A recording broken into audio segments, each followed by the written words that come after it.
Hello mga istariray na nanay, nandito ako ngayon sa school para magsundo ng estudyante at dito ko pa talaga naisipan na magtiris ng aking mga tagyawat. At ayun na nga, may nakasimangot na naman dito. Tinotopak na naman siya kasi ang ulam namin is pritong tiki. Pritong tiki. Ayaw niya kakain ng buti ko.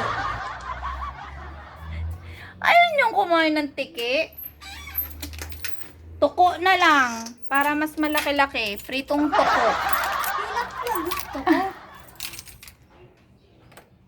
Tilapia nga. Kasi nga, madaming tiki sa bahay kaya Ayaw mo na lang itapon. inuli ko ang mga tiki at prinito Kung ko. ako lang nandiyan na itatapon ko na yan. Hello, Monmon. Monbol, monbol. Dading, dading, dading, dading, dading. Ayaw ni, napikon si Kuya Lukbe kay tanong siya sa akin, ano ang ulam, mama? Sabi ko, pritong tiki.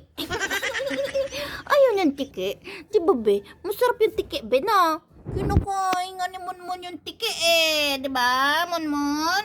Oh, she's so soft naman. So soft naman. Wow, antok na ano.